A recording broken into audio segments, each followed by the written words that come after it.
Olá, bom dia, bom dia, bom dia. Sextou aqui no segundo congresso online da Jovem Advocacia. Bom dia para todos, sejam bem-vindos. A partir de agora, último dia de evento no ar. Já estou aqui no estúdio com meus queridos Hermes Hilarião e Sara Barros para dar as boas-vindas para vocês. Aqui na tela já vamos soltar o nosso convidado também, doutor Fabrício de Castro, presidente da OAB.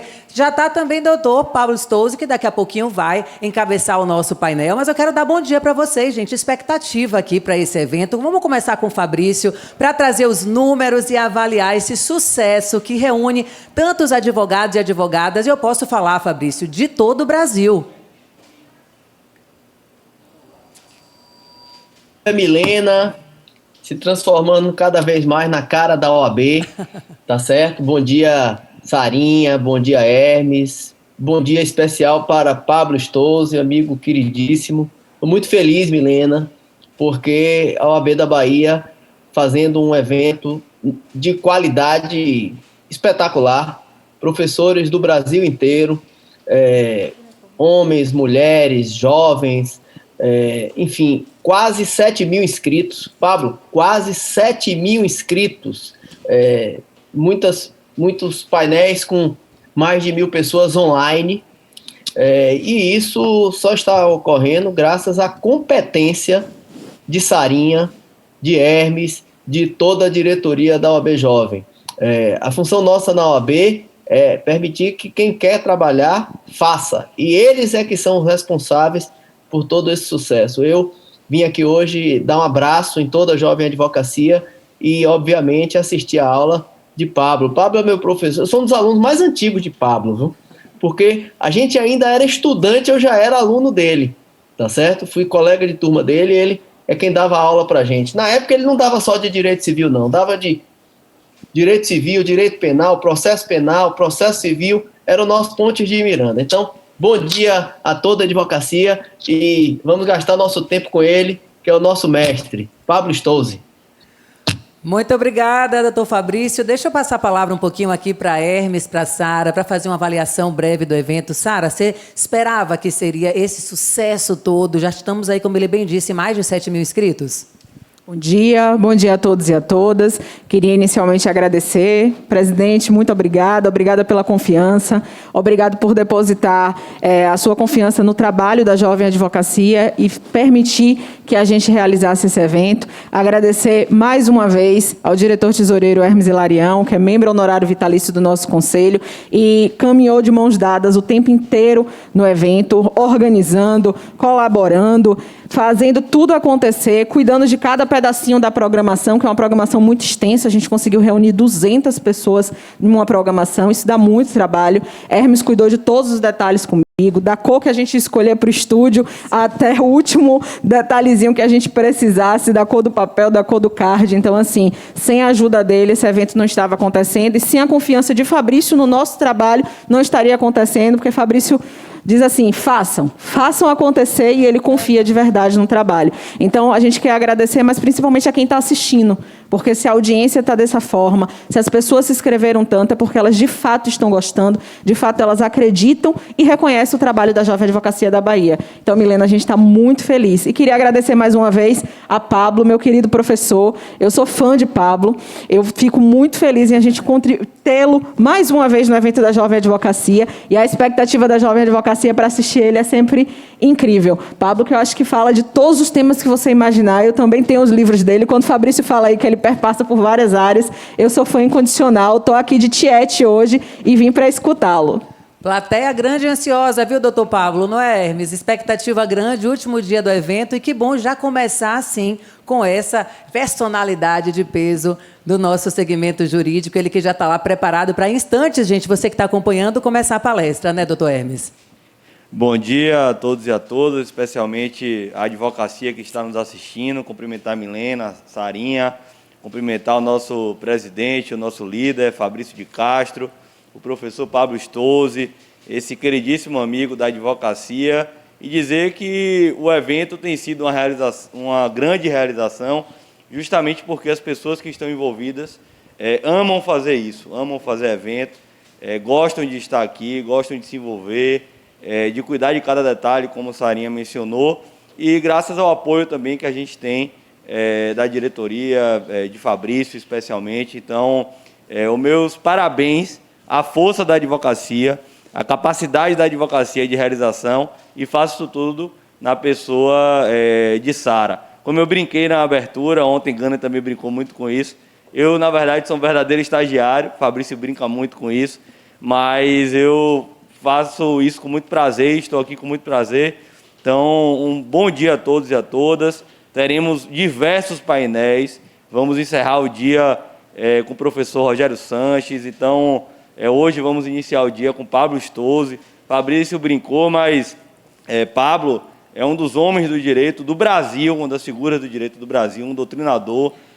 E às vezes a gente está tão próximo de pessoas assim, tão especiais, mas que marcam na história. Eu tenho certeza que Pablo Stose estará ao lado da história do direito, como está Calmon de Passos, Pontes de Miranda, Orlando Gomes. Então, hoje teremos a felicidade de escutar o professor Pablo Stose. Um bom dia a todos e a todas. Muito bem, muito obrigada, Sara, Hermes, doutor Fabrício. Vocês que estão acompanhando nossa transmissão, que agora estava simultânea para as 3 salas, é o momento de você apertar o F5 para reiniciar e aí sim escolher a sala da sua preferência. Aqui na sala 1, ele já está a postos e a partir de agora a gente vai chamar só um intervalinho ou já posso direto? Já pode direto? Intervalo. É uma telinha rápida só para dar o tempo de você que está aí acompanhando trocar de sala ou se manter nessa. Solta a vinheta.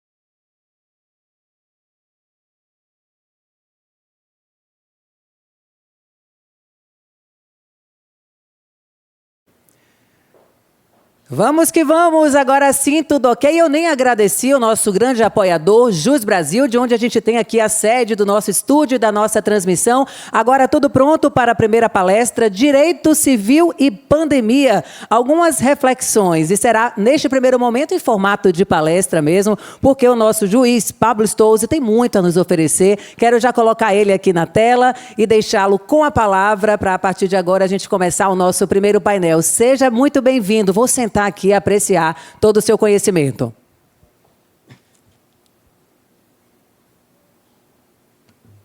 Meus queridos amigos, um bom dia a todos vocês. Um abraço ao meu querido amigo Fabrício de Castro Oliveira, uma pessoa... Eu sempre, Fabrício, lembro, eu tenho uma gratidão muito grande a você, né? Você sabe, vários motivos, sua amizade sincera, a forma como você conduz sua vida e o fato de, através de você, da sua pessoa, Deus haver atuado para que eu pudesse conceder um presente aos meus pais por conta da nossa formatura, porque eu recebi a Láurea na universidade e foi graças a Deus, em primeiro lugar, e a você que me convenceu como presidente da comissão. Fabrício era presidente enquanto estudante. Então, ele me convenceu a ir na universidade e verificar, porque existe no regimento da universidade um diploma de honra ao mérito, pelas notas obtidas, enfim, e ele foi quem me incentivou a fazer isso. Eu queria cumprimentar toda a advocacia, me dirigindo ao meu amigo Fabrício Castro Oliveira, uma pessoa realmente admirável, correta, muito correta, dedicada no que faz. E queria dizer também, Fabrício, que quando Hermes, esse ser humano fantástico, me ligou, mandou mensagem, eu disse, Hermes, está um pouco em cima, eu estou sem agenda. Ele falou, Pablo, dê um jeito, é para OAB Jovem. Quando eu vi essas palavras, primeiro a OAB, né? Você sabe que a OAB tem a forma como eu lido com a advocacia é muito clara, acho que todos sabem disso, né? A forma respeitosa e por uma razão muito simples, eu vejo a vida da seguinte maneira, nós exercemos papéis nessa vida. Um filme cósmico que passa, dirigido pelo alto, eu estou juiz, poderia estar advogado. Então, por conta disso, como a justiça, ela só vai conseguir se aperfeiçoar quando nós percebermos que não adianta estarmos num barco e uma parte remar para uma direção e outra parte remar para outra.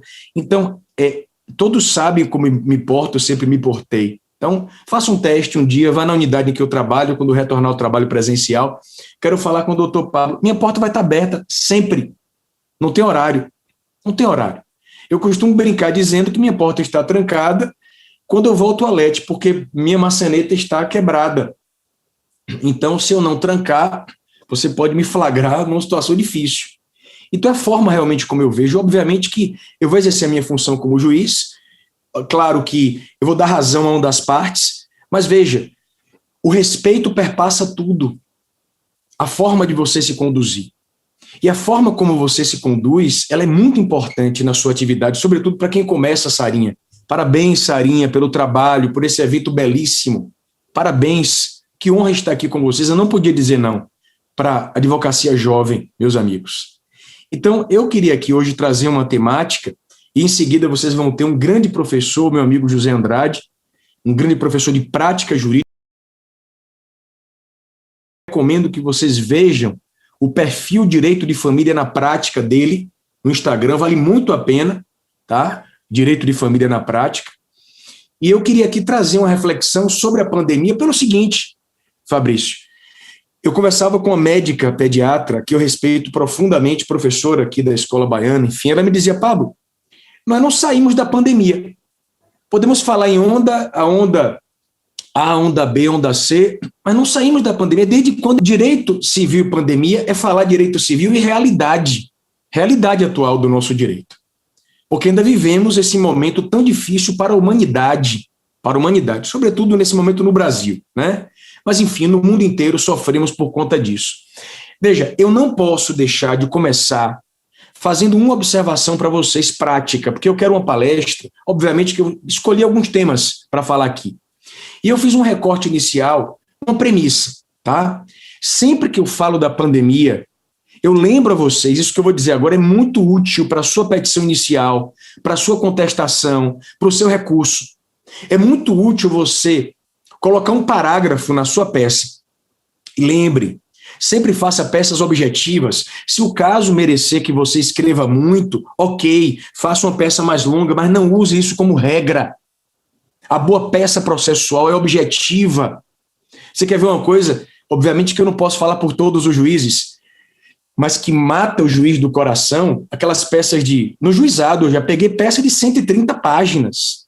Aí o tópico 1, da história da empresa. Eu não quero saber a história da empresa, só se fosse algo muito específico. Vá ao ponto.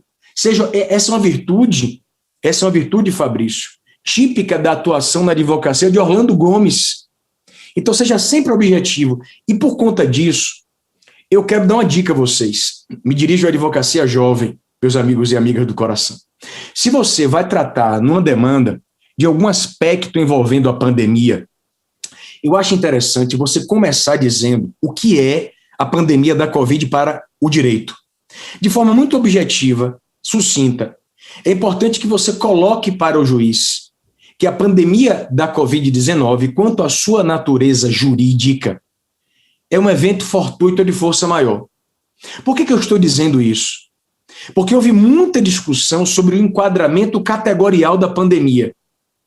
Houve muita discussão, mas não há muito para onde ir. Pandemia da Covid-19, quanto à sua natureza jurídica, você não vai dizer que é bem jurídico. Você não vai dizer que é pessoa física. A pandemia é um fato jurídico. É um acontecimento que deflagra efeitos da órbita do direito. Agora, especificando o fato, tá?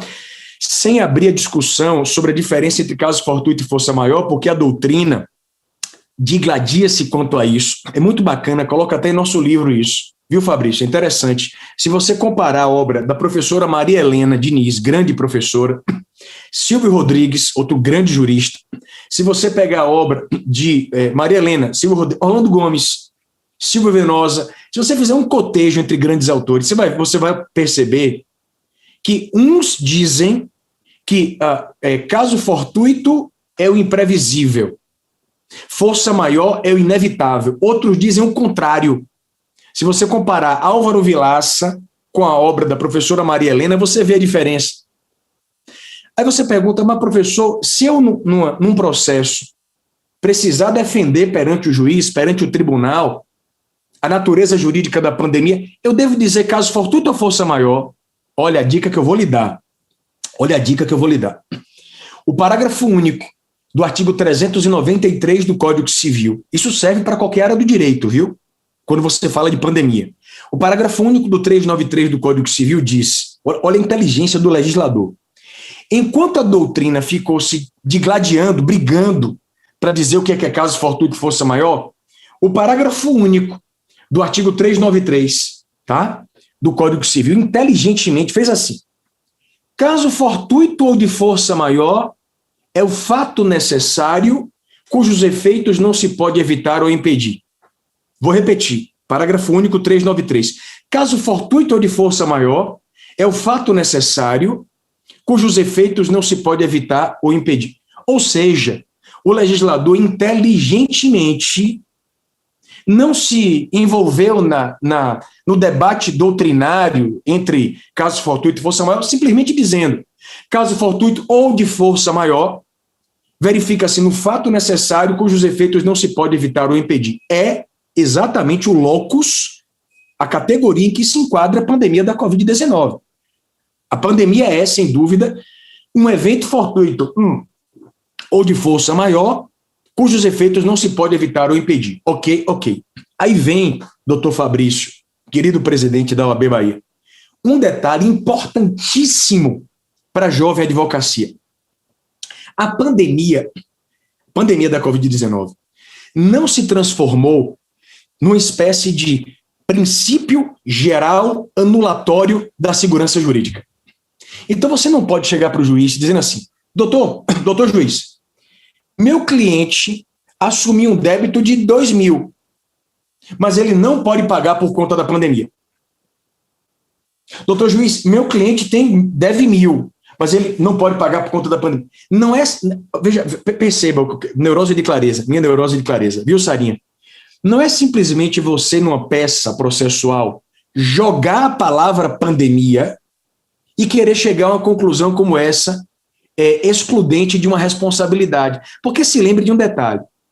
Você está como advogado do devedor, mas amanhã você está como advogado do credor. E a pandemia tem de ser colocada num processo como um argumento fundamentado.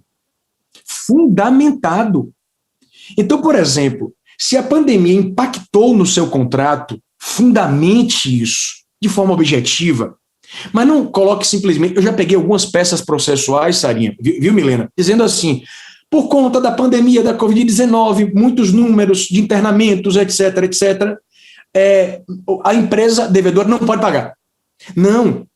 Apresente algum balancete, apresente algum relatório contábil, leve um elemento concreto para o juiz. Não pode ser simplesmente por meio de uma argumentação genérica. A pandemia não pode servir para rasgar um contrato. Não pode, gente, não pode. É preciso que haja, lembrando Robert Alex, o ônus da argumentação jurídica. Meu amigo José Andrade, bem-vindo, meu irmão. Um grande abraço. Já recomendei o perfil Direito de Família na Prática, porque vale muito a pena, meu querido amigo, que os alunos e os advogados vejam. Então, esse argumento não pode ser genérico em relação à pandemia da Covid-19, tem de ser um argumento fundamentado no processo. Isso é muito importante. Eu vou lhe dar um exemplo prático, aconteceu, vamos lá. Tá? Quer dizer, quase aconteceu comigo, já disse em algumas palestras. No começo do ano passado, eu já falei isso em alguns eventos, pela primeira vez na minha vida, eu cometi, Andrade, o maior erro que um cidadão casado pode cometer. Eu esqueci o aniversário de casamento. Esse exemplo eu sempre gosto de dar, Fabrício. Tá? Por que para mim é um erro muito grave? Para todos nós casados, você que me escuta agora que não é casado ainda, nunca esqueça o seu aniversário de casamento. Para mim, que leva uma vida tão dentro do gabinete, gente, eu vivo no gabinete, cedo, escrevendo, despachando. Hoje aconteceu um episódio bacana, um advogado respeitabilíssimo, tá? Eu quero fazer homenagem à OAB que atua em Simões Filho, ao representante da OAB, a doutora Márcia, a doutor Michel Dória. Ele me mandou até uma mensagem indagando sobre um processo e disse, doutor Michel, verifique, todos foram despachados de manhã cedo.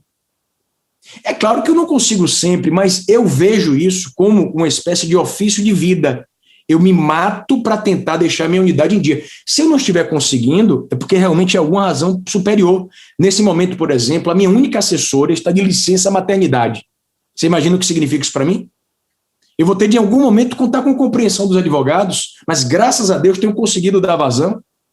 Então, veja, eu não posso esquecer meu aniversário de casamento, Fabrício, porque minha vida é só trabalhar, despachar, escrever. Eu esqueci meu aniversário de casamento, começo de 2020. Aí, olha só o que aconteceu. Eu comprei um pacote, tá? Depois que eu esqueci, minha esposa ficou uma semana, era no dia 19 de janeiro o aniversário de casamento. Quem for meu aluno deve estar lembrando dessa história. Ao longo da semana, minha esposa foi perguntando, Pablo, dia 19, essa semana, no domingo, caia no domingo, você vai fazer o quê? Eu falei, nada, não tem nada para fazer. Ela foi jogando corda para me enforcar. No dia do aniversário de casamento, ela olhou para mim, que dia é hoje? Eu falei, não tenho a menor ideia, vamos sair, vamos meditar, vamos para a meditação, que íamos todo domingo. Quando chegou na meditação, o celular avisou que era o dia do meu aniversário de casamento. Gente, eu gelei. E minha esposa do meu lado, ela lançou um olhar para mim que eu não tenho como descrever para vocês. Tem até um emoji que tem esse olhar, um olhar meio de lado assim. Aí eu parei e disse assim, é nosso aniversário de casamento. Ela falou, eu sei. Estava esperando até onde ia o seu esquecimento, Pablo. Quase naquele momento, eu invoquei um instituto que eu aplico muito na minha prática processual, que é o duty to mitigate the loss, que é o dever de mitigar o próprio prejuízo, tá? O titular de um direito, que no caso era minha esposa, a credora, entre aspas, claro, ela teria o dever de mitigar o próprio prejuízo, me avisando antes que eu estava me esquecendo, mas ela não fez isso. Eu não falei nada. Graças a Deus, como fomos meditar, Deus acalmou a minha esposa. Mas muito bem, eu compro um pacote de viagem para março. É verídico isso, Fabrício. Fomos para Porto de Galinhas, em Pernambuco. É lindo lugar, lindo. Pablo, pelo menos você propiciou uma viagem romântica para sua esposa. Não foi romântica porque fomos eu, minha esposa, minhas 2 filhas gêmeas e minha sogra também. E eu dormi no quarto ao lado, quero frisar, porque elas dormiram no mesmo quarto. Eu fiquei exilado no quarto ao lado. O fato é que, suponha que eu celebrei aquele contrato com aquela agência de turismo e o pacote de viagens fosse em abril. Porque eu consegui ainda viajar, foi um pouco antes da eclosão da pandemia. Suponha que a viagem fosse realizada já com a eclosão da pandemia da Covid-19. O artigo 1º da lei da pandemia, da lei do RJET, por que RJET? Regime Jurídico Emergencial e Transitório de Direito Privado. O artigo 1º da lei da pandemia, lei 14.010, estabeleceu como marco inicial da pandemia o dia 20 de março de 2020. Só que a pandemia estourou antes. Mas veja o meu exemplo. Suponha que eu celebrei aquele contrato, ele vai ser cumprido em meio à pandemia. Não há como cumprir. A agência de turismo me comunicou, infelizmente, o senhor não pode viajar, aeroportos fechados, ou impossibilidade de viagem. O que fazer? Veja num caso como esse. Você vai invocar a pandemia, você é advogado, para justificar a resolução do contrato.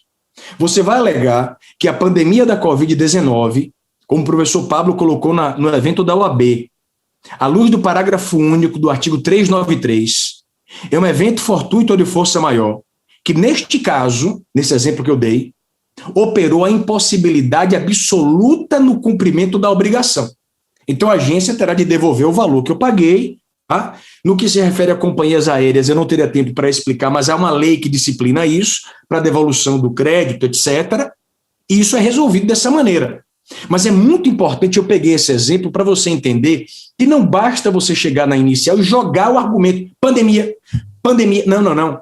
É preciso que haja uma fundamentação. Nesse caso, porque houve o inadimplemento absoluto, fortuito, total, não há como viajar. Mas a mesma linha de raciocínio, eu não teria tempo para explicar, você aplica para a revisão do contrato, para a revisão da equação econômico-contratual. Muito bem. A lei da pandemia trouxe um detalhe interessante. Quando você abre a lei 14.010, vários dispositivos da lei 14.010, que foi a conhecida lei da pandemia, estabeleceram janelas eficaciais.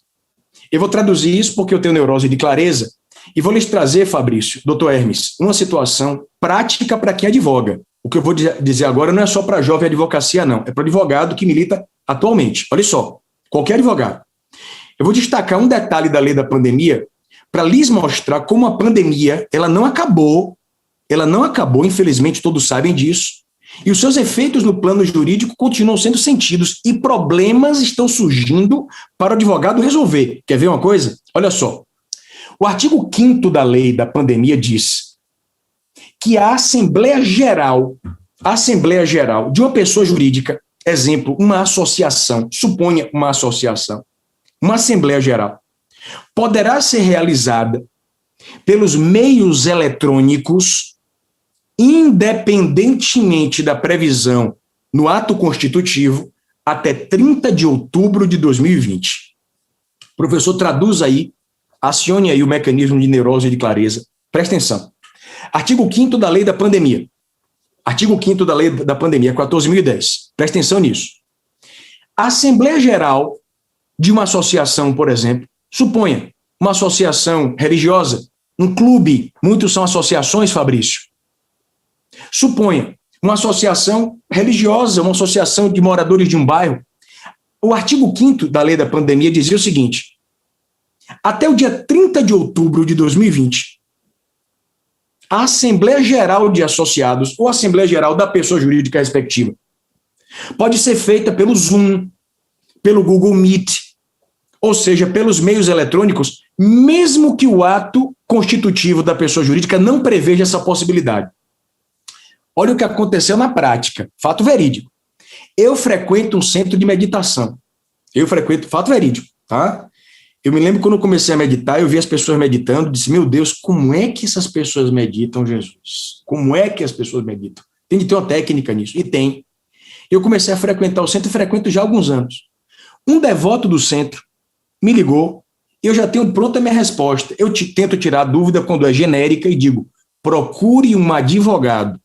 Que já ouviu uma entrevista minha em rádio, TV, várias vezes eu digo, procure o advogado, procure a defensoria, procure a OAB. Mas olha a dúvida dele.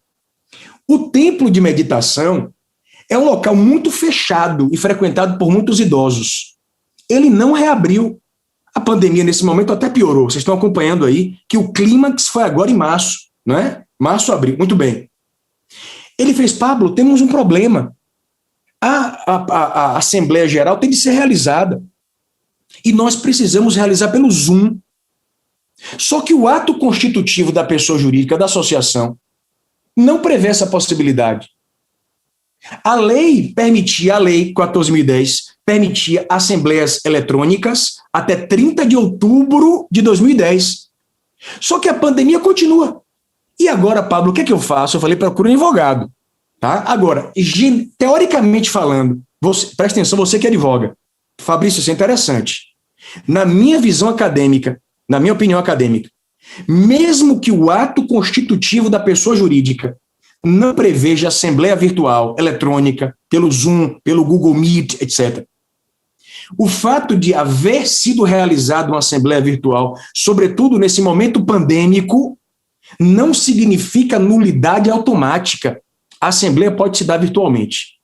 Porque a nulidade pressupõe prejuízo. E eu vou perguntar a vocês, o que você acha mais seguro? Uma assembleia presencial ou uma assembleia virtual gravada pelo Zoom? Diga aí. Você já viu a assembleia de condomínio como é?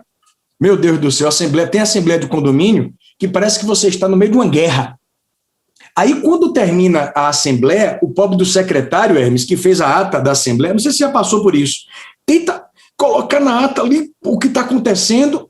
Aí, quando você recebe aquela ata física, presencial, a assembleia foi presencial, né? Você lê, diz, eu não falei nada disso, está tudo errado aqui. Quero ver se você faz isso pelo Zoom.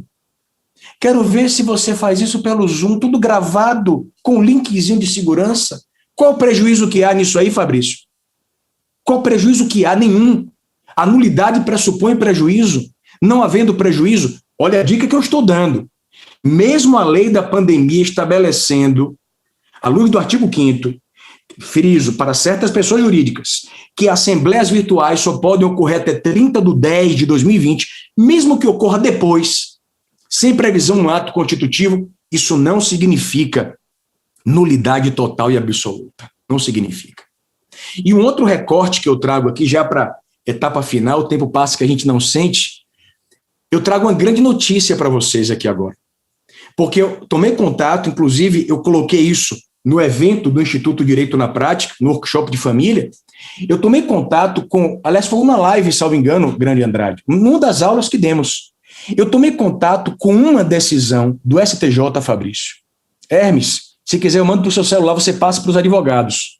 Foi a primeira decisão com a qual tomei contato, em que o STJ se pronunciou num sentido meio pós-pandêmico. Eu vou botar entre aspas, porque não se pode falar ainda em pós-pandemia, mas o STJ se pronunciou numa situação em que a lei da pandemia não se aplicava mais, porque muitos artigos da lei têm limites de tempo eficacial, janelas eficaciais. O STJ se pronunciou. O que fazer? Eu vou traduzir isso aqui para você entender. Neurose de clareza. Olha só. Estão sentados aí. Esse assunto é a parte final mais interessante. O artigo 15 da lei da pandemia, 15, diz: até 30 de outubro de 2020, a prisão civil por dívida alimentícia será cumprida exclusivamente na modalidade domiciliar. Vou repetir. O artigo 15 da lei da pandemia diz mais ou menos assim: até 30 de outubro de 2020, a prisão civil por dívida alimentícia será cumprida em regime exclusivamente domiciliar. Então, vamos fazer um exercício mental aqui agora, meio efeito borboleta ou aquele seriado Dark no Netflix. Assistam, sensacional. Assistam. Vamos voltar no tempo, olha só. Faz de conta que estamos em setembro do ano passado. De acordo com o artigo 15 da lei da pandemia, importantíssimo para quem advoga entender isso. Estamos em setembro do ano passado. De acordo com o artigo 15 da lei da pandemia, se o juiz for decretar a prisão civil de alguém por débito alimentício, o regime de cumprimento é domiciliar até 30/10 de 2020. Por que, Pablito? Por que, professor? Porque a pandemia recomendou o legislador que as prisões civis até 30/10 de 2020 fossem cumpridas em casa, por conta da pandemia. Tá claro isso, né? Beleza. Chegamos no dia 30 de outubro. Estamos agora no dia 28 de maio de 2020. Eu pergunto a cada um de vocês: a pandemia acabou? Não, piorou. O topo da pandemia foi recentemente que aconteceu.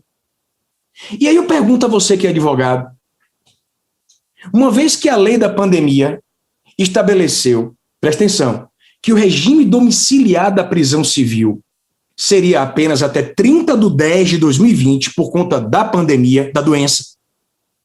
Se o juiz for decretar uma prisão civil hoje, o que o juiz tem de fazer? Determinar o regime domiciliar ou já mandar o cidadão para o xadrez? O STJ, num julgado pioneiro, anotem o número, o habeas corpus 645-640. 645-640. A relatora foi a ministra Nancy Andrighi. Olha só o que ele diz, o STJ. Olha só o que ele diz. Desde o início da pandemia causada pelo coronavírus, observa-se que a jurisprudência do STJ oscilou. Aí ela vai explicar aqui, vou descer um pouco. Tendo em vista que o artigo 15 da lei da pandemia teve a sua vigência expirada em 30/10, não há atualmente, palavra da ministra Nancy, nenhuma norma regulando o modo pelo qual deverão ser cumpridas as prisões civis de alimentos. Olha só, razão pela qual se impõem renovadas reflexões sobre o tema. Olha que importante isso para quem advoga. A ministra está dizendo: neste momento não há norma na lei falando em regime domiciliar para prisão civil. Mas o que fazer já que a pandemia não acabou? Aí ela diz: a experiência acumulada no primeiro ano de pandemia revela a necessidade de se afastar uma solução judicial a priorística e rígida, conferindo protagonismo quanto ao ponto ao credor dos alimentos, que, em regra, reúne melhores condições de indicar, diante das especificidades do caso, se será mais eficaz o cumprimento da prisão em regime domiciliar agora ou diferimento da prisão em regime fechado, ou seja, para depois. Traduzindo, neurose de clareza, fechando a minha explanação. Você que é advogado. Segundo esse julgado do STJ, que é emblemático, pioneiro, novíssimo, em caso de prisão civil, débito alimentício, segundo a ministra, nesse julgado, esse julgado do STJ, não cabe o cumprimento imediato em regime fechado nesse momento. Caberá ao credor, ou seja, a você que é advogado do credor, é você que vai escolher. Você vai pedir ao juiz que, diante do inadimplemento comprovado, determine a prisão civil do devedor agora em regime domiciliar, ou você pede ao juiz para suspender a executoriedade da prisão. Então, quando a situação pandêmica melhorar, o juiz manda cumprir em regime fechado. Mas a decisão, segundo esse julgado, Fabrício, é do advogado, é do credor, é sua decisão. É você que vai decidir se você pede ao juiz que já determine a prisão do devedor em regime domiciliar agora, ou se você pede que o juiz decrete a prisão, mas suspenda a executoriedade para depois ele cumprir em regime fechado. Minha opinião acadêmica, fechando, eu acho melhor a segunda opção. Porque prisão domiciliar, o cara está no Netflix ali. A outra opção, a segunda opção, de você pedir ao juiz que decrete a prisão e suspenda a executoriedade. Ele sabe que tem uma ordem de prisão em regime fechado contra ele e que em algum momento ele vai ter de cumprir e pagar o valor da escola do filho que está atrasado há tanto tempo, meus amigos do coração. Vocês percebem a importância do que eu coloquei aqui? Percebem a importância do que eu coloquei aqui? E aí eu fecho com uma observação. Eu comentei com minha esposa ontem. Viu, Fabrício? Espero que você esteja aí, Hermes, para ouvir isso aqui que eu vou dizer agora a vocês. Minha irmã me indicou um seriado para eu assistir. O seriado se chama The Chosen, Os Escolhidos, tá? Ela disse assim, é um seriado sobre a vida de Cristo. E quando eu vi, eu disse, eu gosto de assistir seriado sobre a vida do mestre, disse assim, mas tem tanta coisa produzida já, que eu acho que não sei se... Vamos lá, vou assistir. O que me chamou a atenção nesse seriado, eu vou encerrar com essa colocação para vocês. Viu, Andrade, meu irmão querido? Foi que esse seriado The Chosen, ele não está em plataforma de streaming, como Netflix, Amazon Prime, etc. Ele está numa plataforma autônoma, você baixa um aplicativo, tá? Você não paga nada. Aí você pergunta, professor, mas esse filme, esse seriado foi financiado como? Foi um projeto de crowdfunding, de financiamento coletivo. As pessoas doam se quiser. Foi o maior projeto de crowdfunding da natureza do planeta. Quando eu comecei a assistir o seriado, eu fiquei tão impactado com o que eu estava assistindo, que isso independe de religião. Suponha, Pablito, eu não sou religioso, não importa. Se você gosta de história e de ciência, veja esse seriado. Porque Cristo, ele revolucionou as bases de uma sociedade. Existe um detalhe, uma cena, que eu quero fechar com ela, tá? E que me marcou muito. É um spoilerzinho. Me permito dar um mini spoilerzinho? Permitam? Beleza, obrigado. Tem um episódio, só para fechar. Viu, Hermes? Rapaz, aquilo me tocou tanto. Todos os episódios, eles prendem muito você, tá? Ele tem... prende muito. Teve um episódio que eu achei meio paradão, sabe? Muita conversa, etc. Nesse episódio, Cristo vai a Samaria para curar as pessoas. E as pessoas fazem filas quilométricas para buscar cura. E os apóstolos ficam no acampamento, tá? Armam tendas, etc., fogueira, e ficam no acampamento. Todo episódio são os apóstolos conversando, e Cristo não aparece. Porque ele está quase 48 horas atendendo as pessoas, dando uma palavra de conforto e curando as pessoas. Muito bem, em dado momento, fechando, os apóstolos começam a discutir entre si, a brigar. Né? Isso é que é interessante no seriado, porque eles são colocados como seres humanos normais, que têm qualidades boas e ruins. E começa uma briga entre eles. Eu não sabia que Mateus era coletor de impostos. Pedro não gosta começa a discutir com Mateus. É uma cena pesada de discussão. Nesse momento está à noite, eles estão ao redor de uma fogueira e Cristo se aproxima. Eu pensei comigo, né, vendo o seriado, poxa, o mestre vai fazer alguma preleção, né, falar de uma parábola. A sacada do roteirista, eu vou fechar com essa mensagem para a advocacia jovem, para todos nós, Fabrício. Foi genial. Foi genial. Em meio àquele turbilhão de frases, os apóstolos discutindo quem era o maior, um acusando o outro de má conduta, enfim, Cristo se aproxima. Eu não tenho como fazer aqui a imagem, não dá para eu ficar em pé. Eu estou de calça, quero frisar, mas não dá para eu ficar em pé. Cristo se aproxima, vem andando. Eu não sei como o ator conseguiu colocar, Fabrício, o ator que encena Cristo, ele conseguiu colocar dor na respiração dele. Os apóstolos estão brigando, ele se aproxima, ele vem andando com dificuldade, porque ele passou 48 horas atendendo as pessoas. Ele vem respirando, ele olha para o grupo de apóstolos discutindo, aí faz assim: boa noite, boa noite. Ele dá boa noite e vai para uma tenda se deitar, destruído de cansado. Os apóstolos param e ficam em completo silêncio, se perguntando: estávamos discutindo sobre o que mesmo? Porque temos de saber o que é realmente importante na vida. Atender ao próximo.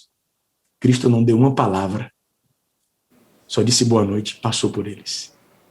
Então, mais do que nunca, que nós todos saibamos o que realmente é importante nesse momento de sofrimento para a humanidade, meus amigos. Um abraço no coração de vocês. Assistam. Obrigado, doutor Fabrício Castro. Muito obrigada, nós que agradecemos. Se fosse presencial, esse era um momento de palmas, todo mundo em pé, né? Contemplando aí essa palestra, agradecendo sua participação. Deixa eu ler um pouquinho aqui rapidamente. O Leandro, ele trouxe aqui, né, no nosso chat um resumo muito importante. A peça tem que ser concisa, com narração dos fatos, uma breve fundamentação jurídica e os pedidos, o que resume também as colocações práticas do professor Pablo Stolzen. Algumas pessoas também agradecendo, gratidão aqui pela palestra, Elis, e disse uma coisa muito importante, viu, professor? Todo professor deveria ter essa neurose de clareza. Complementando o que o senhor disse durante a palestra, algumas pessoas pedindo também para repetir o nome do filme e várias pessoas já responderam: The Chosen, tá? Pesquisa aí e assiste essa dica excelente do professor. Muito obrigada por ter participado do nosso congresso. A gente vai chamar a vinheta para soltar o nosso próximo convidado desse primeiro painel.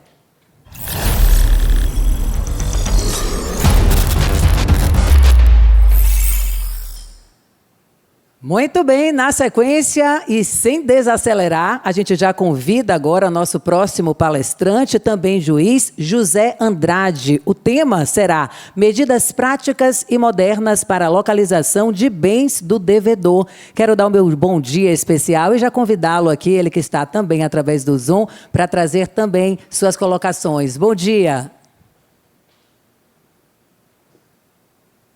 Muito bom dia, é um grande prazer estar aqui com vocês. Quero começar agradecendo o honroso convite aí que me foi feito pela querida Sara Barros, né, através aí da Jovem Advocacia da Bahia. Quero dizer que é uma honra falar depois do querido professor Pablo Stolzen, uma pessoa que eu aprendi a admirar muito, um excelente magistrado, e trago aqui a missão de tentar manter pelo menos o nível da apresentação dele, que foi lá em cima, né. Eu quero dizer que é um grande prazer poder dialogar com você, principalmente com os jovens advogados. Quem me acompanha nas redes sociais sabe que eu tenho como missão de vida, né, como propósito de vida, procurar compartilhar o conhecimento. Qual conhecimento? O conhecimento prático, aquilo que realmente a gente vê no dia a dia. Eu procuro olhar para aquilo onde eu já errei, onde eu erro todo dia, para passar para as pessoas para que elas realmente não errem, não tropecem nos mesmos buracos que eu tropecei.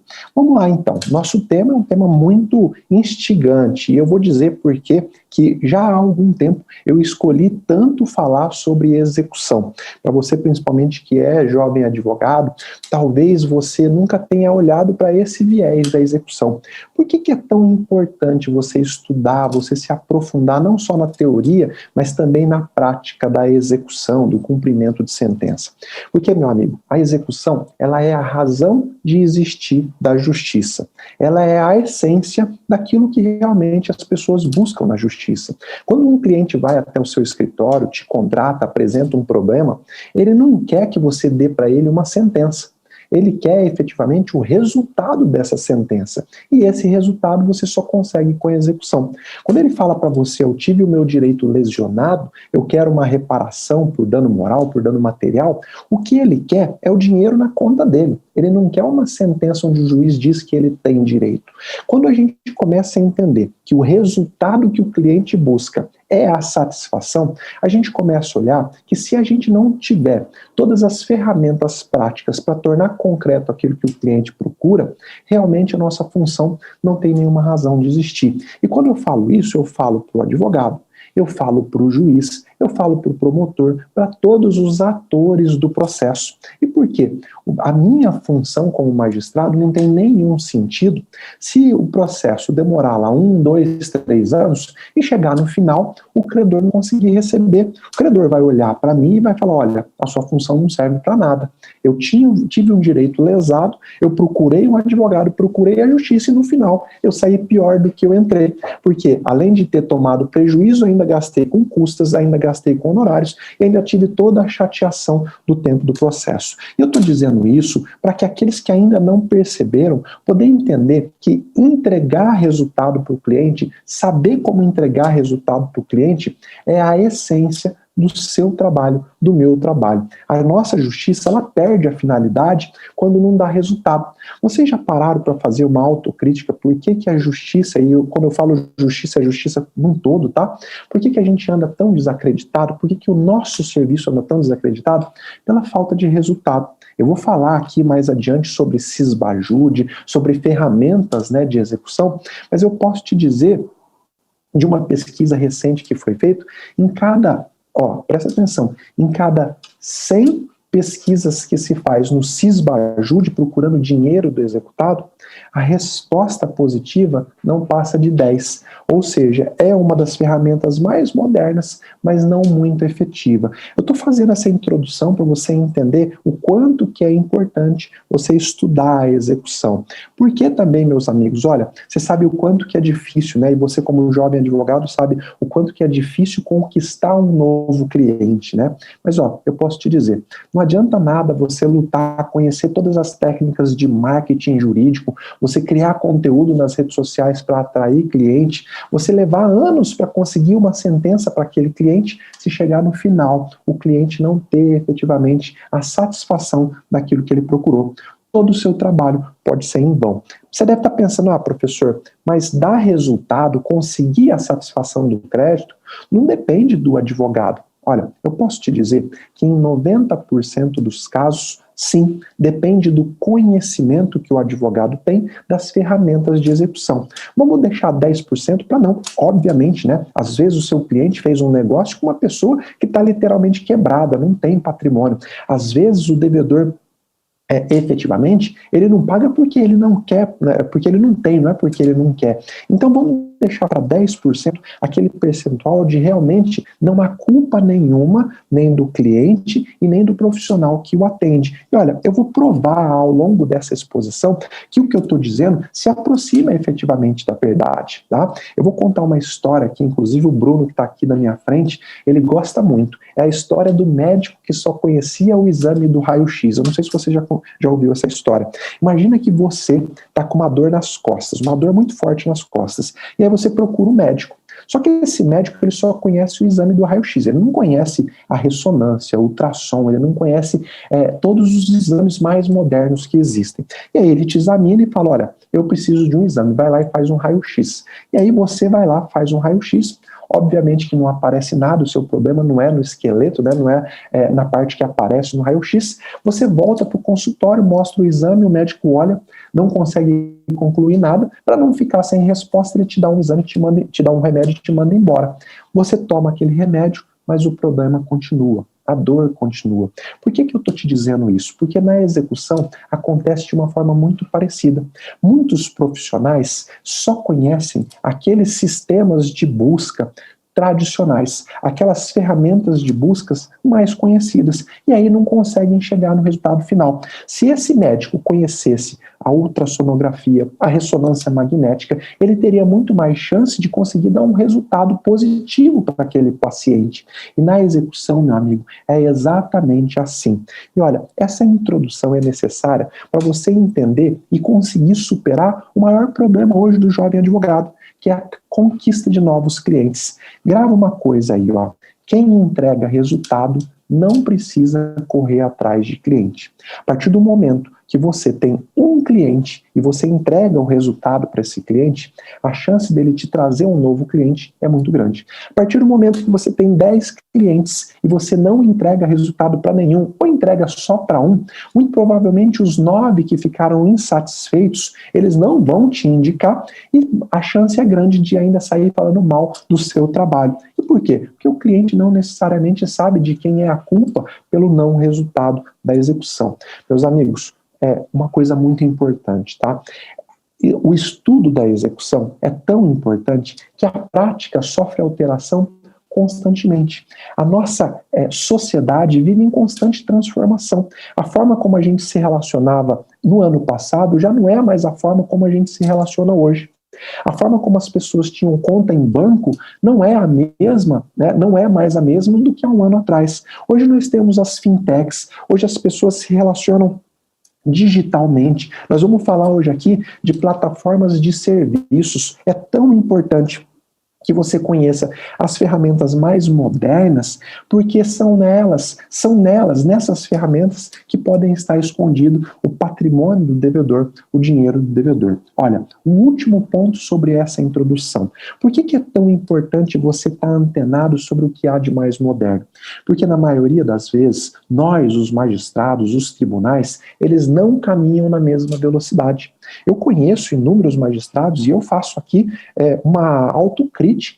A magistratura é tradicionalmente resistente à mudança. E talvez tenha que ser assim mesmo, né? E compete ao advogado ser o porta-voz das novas modernidades, né? Das novas ferramentas. E sempre foi assim ao longo da nossa história, né? Enquanto a nossa legislação não previa nada, por exemplo, sobre união estável, foi um advogado que teve coragem de levar a questão até a nossa Suprema Corte para que lá fosse regulamentado que sim, quem vive em união estável tem o mesmo direito, a maioria dos direitos daqueles que são casados. Na execução, meus amigos, vocês também precisam ser o porta-voz da modernidade.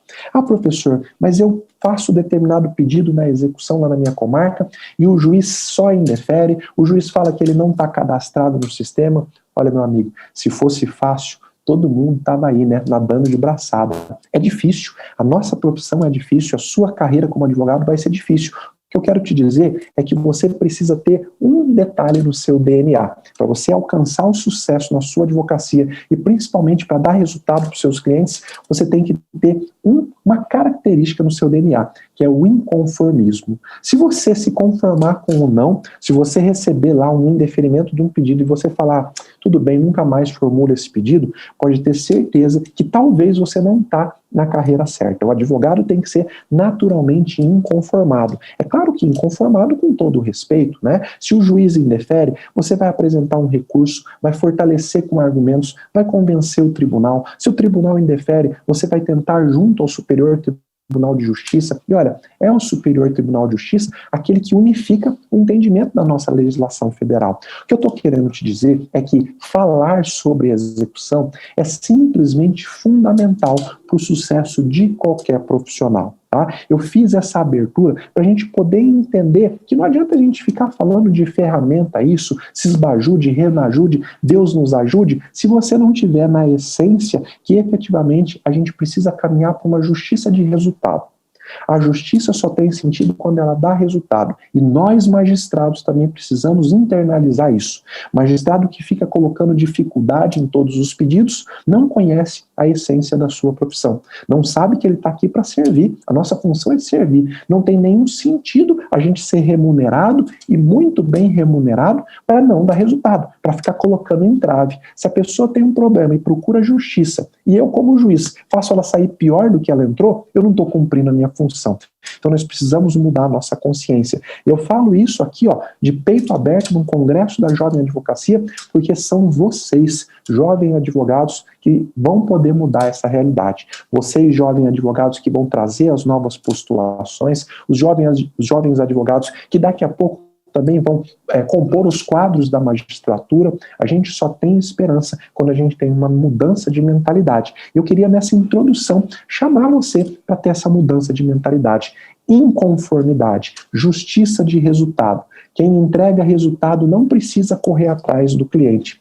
Muda essa lógica na sua vida. Ao invés de querer 10 novos clientes, entenda que você tem que dar resultado para um cliente. A propaganda boca a boca é a melhor que existe. Então, eu te convoco para entrar, para esse exército dos inconformados. Mas vamos lá. Falando agora efetivamente da prática. Eu não sei como que é a sua forma de atuação na execução. Mas uma coisa muito importante que você precisa entender é que na execução, para atuar na execução, no cumprimento de sentença, você precisa ter um método. Não adianta você entrar na execução ou iniciar o cumprimento de sentença sem efetivamente não ter pensado antes como que você vai agir, o que você vai pedir.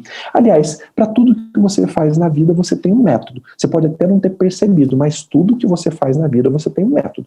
Hoje você deve ter um método para gerenciar seus prazos, você deve ter um método para conquistar novos clientes, você deve ter um método para gerenciar o seu escritório. Para tudo na vida a gente tem um método. É claro que às vezes o método é bom, às vezes o método é ruim, mas para tudo a gente tem. Para passar na prova da OAB, você estudou com base em algum método. Enfim, por que você vai, na sua atuação profissional, dentro da execução, você não vai ter um método? E é tão importante o método porque ele vai ser seu guia. Você nunca vai ficar perdido. Você nunca vai ficar sem saber como agir. E eu estruturei um método, quem me acompanha já sabe, um método que se baseia em 4 pilares. Eu queria falar sobre esses 4 pilares bem brevemente, porque no segundo pilar está a procura. Esse método eu apelidei ele de PPCR. Deixa eu repetir. PPCR. Para você ter uma estratégia perfeita de atuação na execução, você primeiro precisa conhecer todas as medidas de prevenção previstas na lei. Prevenção do quê, professor? Prevenção do calote. Como que você, advogado, pode agir para prevenir que lá no futuro o seu cliente tome um calote? Existem várias medidas, Várias medidas previstas no CPC. Por exemplo, hipoteca judicial, averbação premonitória, a possibilidade de você averbar no registro de imóveis, a existência de uma lide, existem várias, as garantias reais, as garantias pessoais, enfim, você precisa conhecer as ferramentas de prevenção, que você toma muito antes até da execução começar. Esse é o primeiro P, do método PPCR. O segundo P vem de procura. Efetivamente, você como advogado tem que conhecer todas as formas de procura, de busca de bens do devedor. Se você só conhece as ferramentas tradicionais, pode ter certeza que você vai ter o mesmo resultado que a grande maioria tem, que é a frustração. E a nossa aula de hoje está aqui, está na procura. Eu vou falar para você de ferramentas modernas de procura, mas vamos lá. PPCR, primeiro P de prevenção, o segundo de procura, o C de coerção. A nossa legislação, ela prevê inúmeras ferramentas para que o credor consiga coagir licitamente, é óbvio, o devedor a pagar um débito. Quando eu falo coagir, não é o credor ir lá na casa do devedor com uma arma e colocar na cabeça dele e falar, ou você me paga ou você morre. Não, eu estou falando de ferramentas efetivas que estão na nossa legislação. Por exemplo, protesto da sentença, por exemplo, apreensão da CNH, do passaporte. Essa semana, inclusive, eu fiz uma aula prática só sobre os meios de coerção. Depois você pode procurar lá no meu YouTube que você vai encontrar. Existem inúmeras ferramentas de coerção. Então vamos lá. Prevenção, procura, coerção e o último item, o último pilar é o R, de recuperação e responsabilização. O que é isso, professor? Você nunca pode entrar numa execução sem conhecer todas as ferramentas que a lei te dá para recuperar o patrimônio desviado ou ocultado pelo devedor. Existem várias ferramentas para isso. Ação pauliana, ação declaratória de simulação. E aí vamos falar de responsabilização.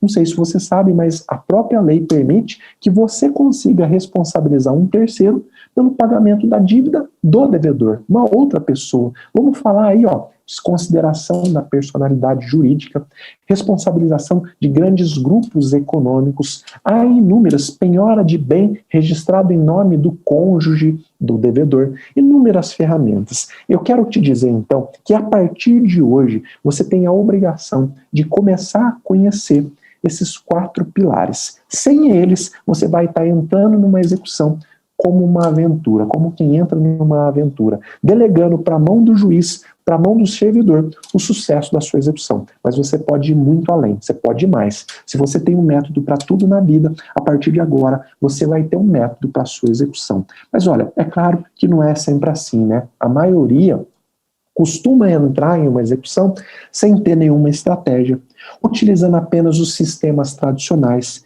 Eles acham que depende 100% na busca de bens do magistrado, e eu vou te mostrar que isso não é verdade.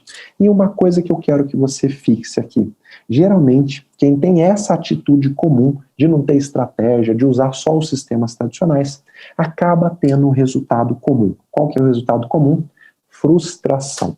Mas você que está assistindo essa minha singela fala, a partir de hoje, vai sair daqui munido de novas ferramentas, de novas perspectivas. É claro que numa manifestação aqui de meia hora, é impossível a gente falar profundamente de tudo que há de mais moderno sobre busca de bens. Mas eu vou pontuar a partir de agora com você algumas coisas que são muito importantes. Primeiro ponto, você deve estar acostumado a pedir nos seus processos que o juiz faça pesquisa no Sisbajude, né? O sistema de busca de dinheiro, o substituto do antigo Bacenjude.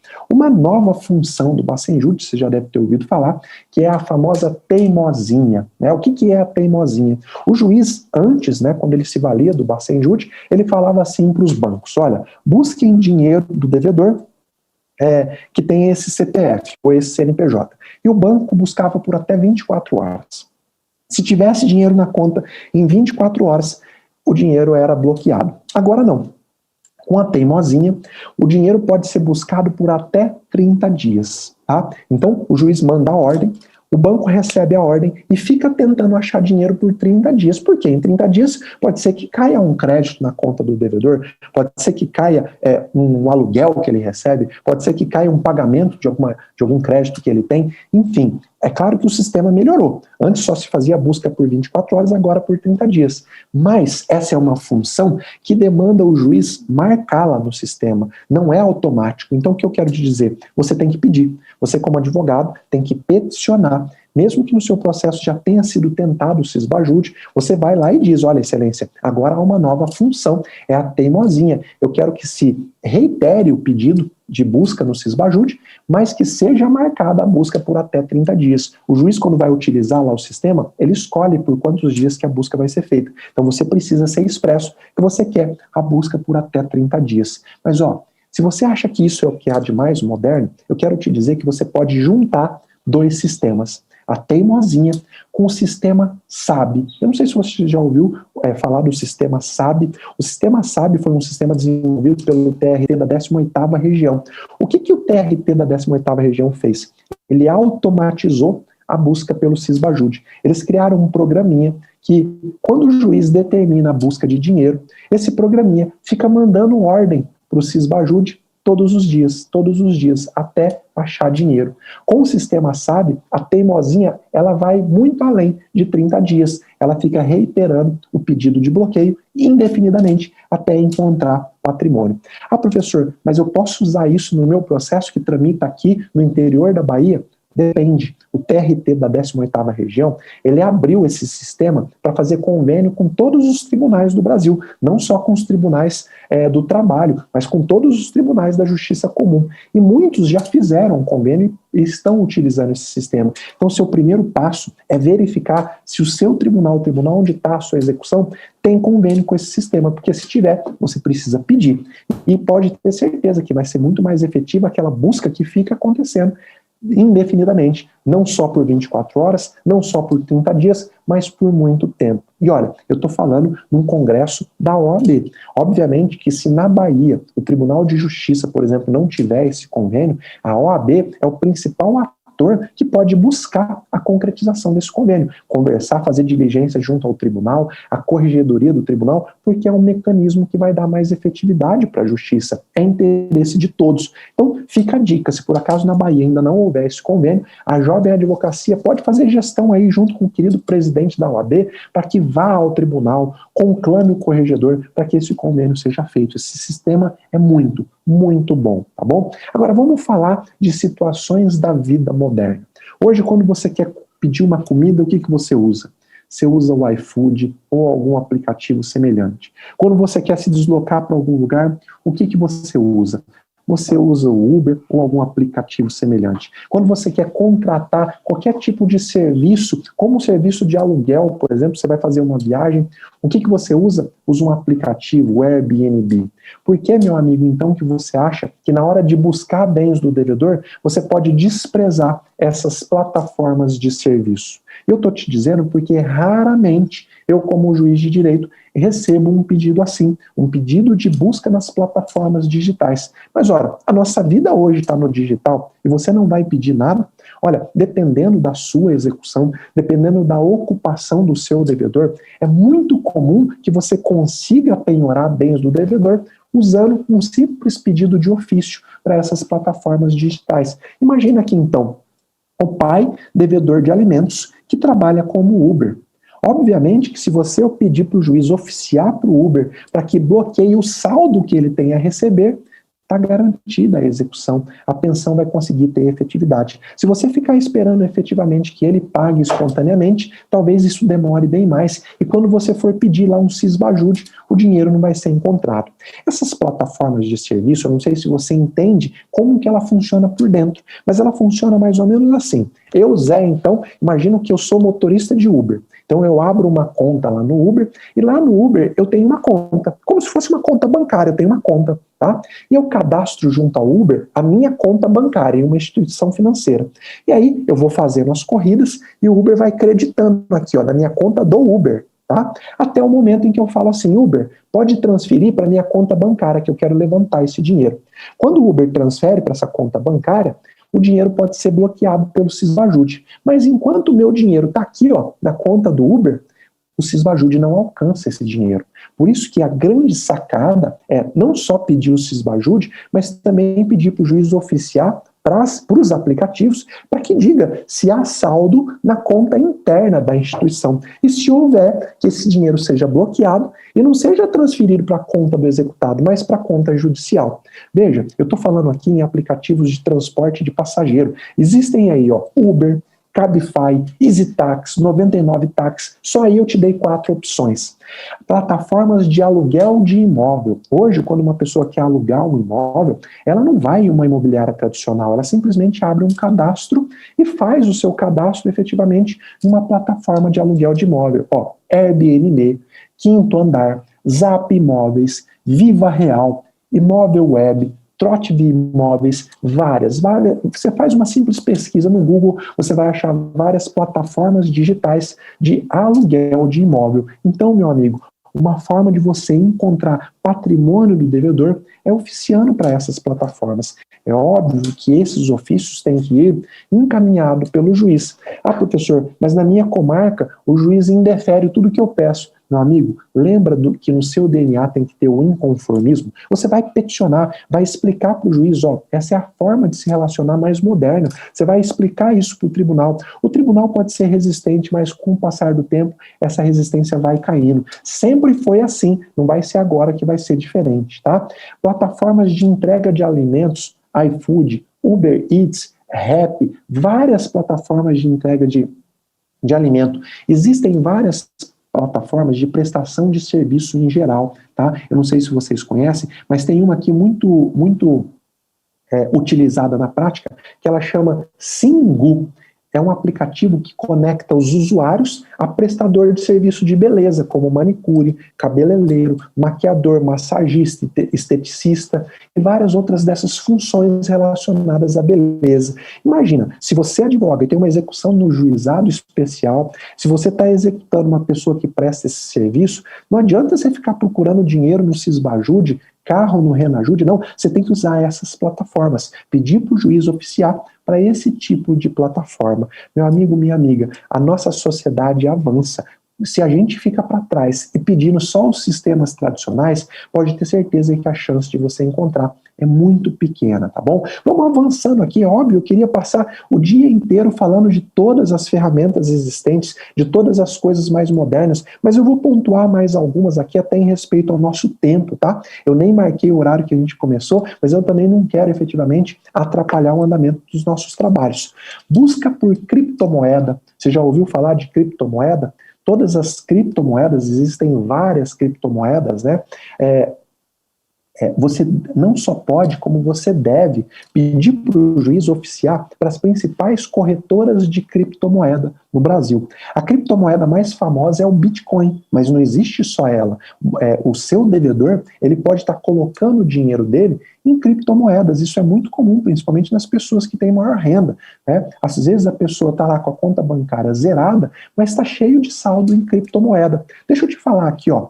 Bitcoin Trade, Foxbit, Mercado Bitcoin, BrasileX, Binance, são algumas corretoras de criptomoeda. Basta você fazer uma busca na internet que você vai descobrir quais são aquelas do Brasil. Não custa você pedir para o juiz oficiar para descobrir se o seu devedor tem criptomoeda em alguma dessas corretoras. Por quê? Porque o Sisbajude não alcança criptomoeda. Professor, Sisbajude alcança ações? Alcança ações na bolsa, mas criptomoeda não, porque criptomoeda não tem nada a ver com o nosso sistema financeiro nacional. Então você tem que fazer uma busca especial. Me diz uma coisa, aí na Bahia eu não sei se tem nota fiscal eletrônica. Quando você vai fazer uma compra, eu acho que tem sim, eu vou sempre à Bahia, quando você vai fazer uma compra ou pagar um produto, o caixa te pergunta, quer colocar o CPF na nota? O que é isso? O que é crédito de nota fiscal eletrônica?